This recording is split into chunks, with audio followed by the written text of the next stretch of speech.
बिस्मिल्लाहिर्रहमानिर्रहीम। अस्सलाम वालेकुम। आप इजी वीज़ा यूट्यूब चैनल देख रहे हैं। मैं हूं कैसर खान।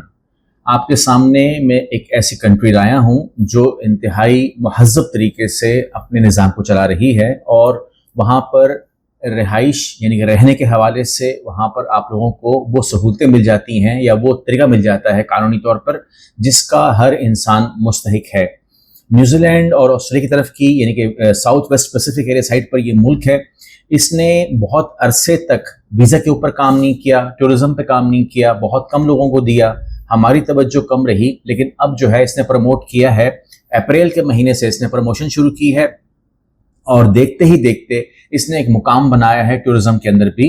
एक अच्छी खासी आबादी है, 1 मिलियन की आबादी है, लेकिन बहुत ही पुरसुकून, बहुत ही शानदार मुल्क है और आपको वहाँ पर विजिट भी करना चाहिए। वहाँ पर विजिट की अपॉर्चुनिटीज़, वहाँ पर बिजनेस की अपॉर्चुनिटीज़, और मैं आपको लिंक दे दूंगा। यहाँ पर उन्होंने वो तमाम अपॉर्चुनिटीज़ दे दी हैं, आपको लिंक से मिल जाएंगी और कुछ पिक्चर्स में शेयर कर दूंगा जहाँ पर investor permit, study permit, resident permit, visitor visa, visitor permit extension, exemption किसकी है, सिटीजनशिप, तमाम चीज़ें उन्होंने ऑफर कर दी हैं। लेकिन फिलहाल पहली वीडियो है हमारी फीजी के हवाले से, तो हम बात करेंगे कि अगर आपने वहाँ पर बिजनेस करना है, इन्वेस्टमेंट करनी है, अपने आप को हमेशा के लिए रखना है, या आप चाहते हैं कि वो पासपोर्ट मुझे मिल जाए और मैं फर्दर ऑस्ट्रेलिया या न्यूजीलैंड वगैरह करूं, तो उसके लिए आपको पहले विजिट करना चाहिए। और विजिट के लिए मैं आपको ये अपॉर्चुनिटी बता दूं कि किस तरीके से आप अवेल करेंगे फ्रॉम पाकिस्तान। अगर आपका पासपोर्ट कोई और है या रेजिडेंसी कोई और है तो थोड़ी बहुत और फर्क आ सकता है, लेकिन यहाँ पर हम सिर्फ पाकिस्तान की बात करेंगे। यहाँ पर विजिटर वीज़ा जो है वो हॉलिडे पर्पस के लिए, फैमिली विजिट के लिए या टूरिज्म के हवाले से लिया जा सकता है। अगर बिजनेस वीज़ा की बात करें तो वो बिजनेस पर्पस के लिए होता है, कोई मीटिंग है, कोई कॉन्फ्रेंस है, कोई और मामला है, उसके लिए हो सकता है। और वर्क परमिट जो है वो बिल्कुल ही अलग प्रोसेस है, जो उसका लिए आपके पास वर्क परमिट होना चाहिए। ठीक है, वर्क परमिट वहाँ पे हर किस्म के होते हैं, यानी कि वहाँ पर कंस्ट्रक्शन का काम भी हो रहा है, वहाँ पर इंजीनियर्स की जरूरत भी है, वहाँ पर मैकेनिक की जरूरत भी है, वहाँ पर हर किस्म की जरूरत है, लेकिन वो अलग टॉपिक होगा हमारा, हम अलग वीडियो करेंगे उसके ऊपर। यहाँ पर डॉक्यूमेंट की चेकलिस्ट में आपके पास पासपोर्ट होना चाहिए जो कम से कम 6 महीने वैलिड हो। इसके अलावा रीसेंट पासपोर्ट फोटो साइज यानी कि तस्वीरें बिल्कुल फ्रेश हो, आपकी शनाख्ती कार्ड जो है वो एक्सपायर ना हो, वो भी आपने खुद देखना है। और वीजा एप्लीकेशन फॉर्म इलेक्ट्रॉनिक है, वीजा है, आपको फिल करना है, कोई मुश्किल नहीं है, मैं लिंक दे दूंगा, उसको खुद करते हुए आप खुद भी कर सकते हैं, कोई ज्यादा लंबा चौड़ा है नहीं। कवर लेटर जो है वो आपको बनाना पड़ेगा और आपको मुकम्मल तौर पर एक ट्रैवल प्लान देना होगा, जिसके जरिए हम मालूम करेंगे कि आपके डेज कहाँ पे होंगे, किस दिन आप कहाँ पे होंगे और कौन से प्लेसेस आप विजिट कर रहे होंगे, किस होटल में आप होंगे, उसका एड्रेस, फोन नंबर क्या होगा। यानी कि पूरी की पूरी जो आपके ऊपर एक पूरा जो ट्रैकर सिस्टम है वो लगा होना चाहिए। होटल जो है उसकी कंफर्मेशन चाहिए। अगर फॉर एग्जांपल हम कर रहे होंगे तो हम भी आपको कंफर्म होटल देंगे, कंफर्म मतलब जो वेरीफाई हो जाए। और अगर आप खुद करेंगे तो आपने खुद भी एक वेरीफाइड होटल ही लगाना है कि जिसको आप ईमेल करें होटल या फोन करें होटल तो वो कंफर्म हो जाए। वरना अगर आप एयरपोर्ट पे जाएंगे तो एयरपोर्ट पे मसला हो जाता है, जो लोग इसको पेश नहीं करते हैं। बैंक स्टेटमेंट और बैंक मेंटेनेंस सर्टिफिकेट जो है वो जरूरी होगा इस वीजे के लिए। ये कहते हैं कि जी अगर आपके पास 8 लाख 10 लाख रुपए हैं तो this is more than enough, लेकिन अगर आप इसके पास ज्यादा भी होंगे तो वो ज्यादा अच्छी बात ही होगी। लेकिन ये 8 लाख 10 लाख को भी कबूल कर रहे हैं।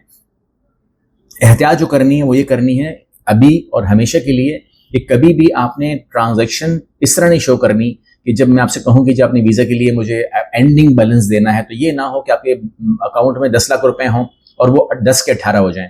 ऐसा मत कीजिएगा, क्योंकि 18 लाख हो जाए ना वो 8 लाख को जस्टिफिकेशन कभी फिर देना पड़ेगा ना हमको।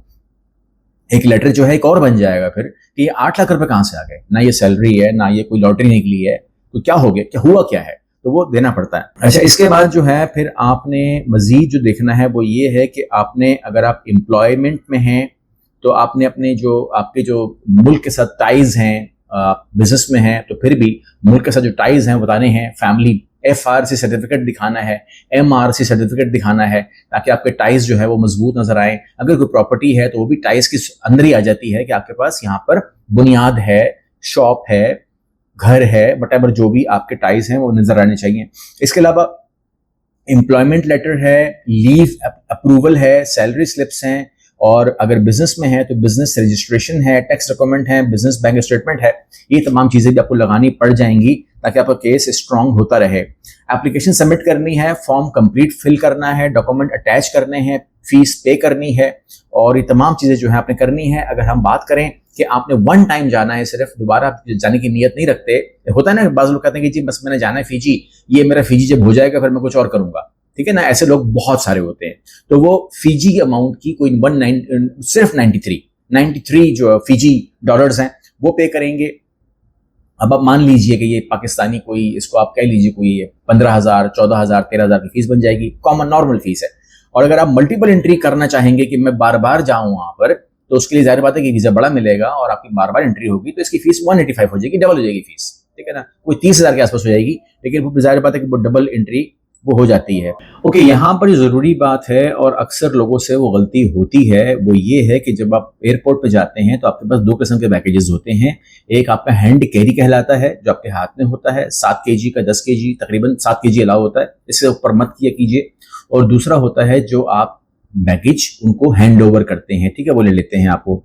तो ये जो मामलात होते हैं इसके अंदर आपने देखना यह है कि आप ये नहीं कह सकते कि मेरी फलां चीज जो है वो मेरे लगेज में चली गई है, ठीक है ना, मुझे उसका टोकन मिल गया है, वो काबिल कबूल नहीं है।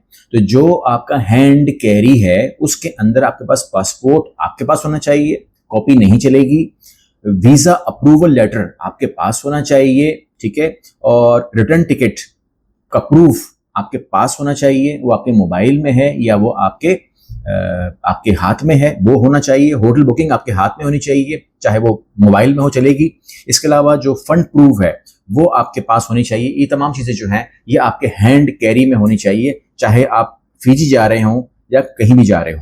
मैं आपको इसकी साइट्स बता रहा हूं, अगर आपने फर्दर इसके अंदर मालूमात लेनी हो, पढ़ना हो, क्योंकि इसके अंदर बेतहाशा ऑप्शन है ना, आप पढ़ने के लिए जा सकते हैं, बिजनेस के लिए, घूमने के लिए, इन्वेस्टमेंट के लिए। तो इसमें immigration.gov.fj, ठीक है, एक ये वेबसाइट आप खोल सकते हैं, या फिर आप immigration.gov.fj ये भी खोल सकते हैं। इसके अंदर आपको तमाम की तमाम चीजें मिल जाएंगी। अगर आप मुझे कहेंगे कि नेक्स्ट वीडियो में इसके ऊपर कोई वीजा अप्लाई करके भी बता दें तो मैं आपको बता दूंगा, या जो डेमो है वो दे दें तो वो भी कर दूंगा। लेकिन ये इतना आसान है कि अगर आप इसे खोलेंगे तो you have to just get started, और वो स्टार्ट हो जाएगा। आपको जस्ट अपनी जो एंट्री है वो आपको रखना है, वो नेम लिखेंगे, आप नाम डालिए, पासपोर्ट पूछेंगे, पासपोर्ट डालिए, कोई मुश्किल चीज बिल्कुल भी नहीं है। वो फीस का बोलेंगे, आजकल आपको पता है कि फीस आप लोग वैसे ही ऑनलाइन चीजें खरीदते रहते हैं, तो ये भी वही चीज है, ऑनलाइन पोर्टल है।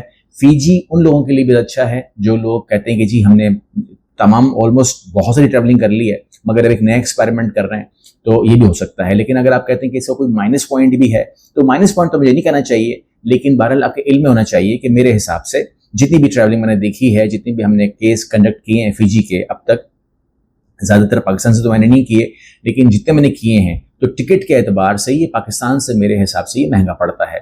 बाकी इसके अंदर और कोई ऐसी चीज नहीं है कि मैं कह सकूं। अगली वीडियो मिलते हैं, अल्लाह हाफ़िज़।